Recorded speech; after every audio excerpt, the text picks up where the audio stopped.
ગઢડા શહેર કોંગ્રેસ દ્વારા ખેડૂતોના પ્રશ્નને લઈને મામલતદાર કચેરી ખાતે સૂત્રોચ્ચાર સાથે આવેદનપત્ર આપવામાં આવ્યું।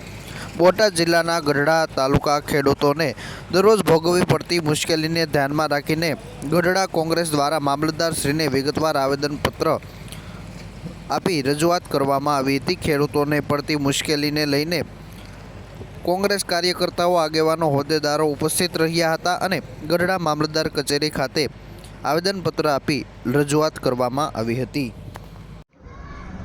આપનો પરિચય? ડાંગર મિત પ્રભાતભાઈ, વિપક્ષ નેતા ગઢડા નગરપાલિકા।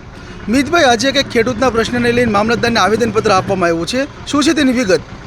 આજરોજ ગઢડા મામલતદારશ્રીને ગઢડા શહેર કોંગ્રેસ સમિતિ, ગઢડા તાલુકા શહેર કોંગ્રેસ સમિતિના તમામ ખેડૂતો દ્વારા આજે ગઢડા મામલતદારશ્રીને મુખ્યમંત્રી સુધી પહોંચે તે માટે એક આવેદનપત્ર દેવામાં આવ્યું છે। છેલ્લા 2 દિવસથી ગઢડા માર્કેટિંગ યાર્ડના સત્તાધીશો દ્વારા એન પ્રમાણે પોતાના સ્વાર્થ માટે યાર્ડ બંધ કરી દેવામાં આવેલ છે, જેથી ગઢડા તાલુકાના ખેડૂતોને અહીંથી ઠેઠ ઢસા માલ લઈને જણસી લઈને જવું પડે છે। તેટલા માટે આજે તાત્કાલિક ધોરણે જો ગઢડા માર્કેટિંગ યાર્ડ ચાલુ નહીં કરવામાં આવે તો ઉગ્ર આંદોલન પણ કરવામાં આવશે।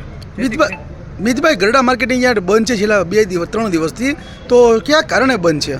હવે એવું એમાં અમને તો એવું જાણવા મળેલું છે કે પોતાનું કમિશન, પોતાની પેટી કમિશન એજન્ટ તરીકે પોતે જ કામકાજ કરી રહ્યા છે, જેથી વેપારીઓને કમિશન બહુ ઊંચા પોસાઈ શકે તેમ નથી, એટલે વેપારીઓ વેપાર કરવા માટે જતા નથી, જેથી કરીને કમિશન એજન્ટની તાત્કાલિક ધોરણે તપાસ થાય ને કમિશન એજન્ટ તરીકે તેમનું લાયસન્સ રદ કરીને નવા કમિશનો એજન્ટો નિમવામાં આવે તો તાત્કાલિક ધોરણે આ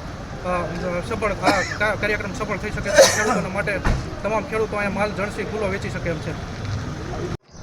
આપનો પરિચય? કિશોર વેલાણી, ગઢડા શહેર કોંગ્રેસ પ્રમુખ। કિશોરભાઈ, આજે કે કોંગ્રેસ દ્વારા આવેદનપત્ર આપવામાં આવ્યું છે ખેડૂતોના પ્રશ્ન બાબતે, તો શું છે તેની વિગત? આજે અહીંયા મામલતદાર સાહેબને આવેદનપત્ર આપવામાં આવ્યું છે, કારણ કે જે ગઢડા તાલુકો 74 ગામ આવેલા છે અને 74 ગામના ખેડૂતો અત્યારે હેરાન થઈ રહ્યા છે, કારણ કે ગઢડા માર્કેટિંગ યાર્ડ 2 દિવસથી બંધ છે।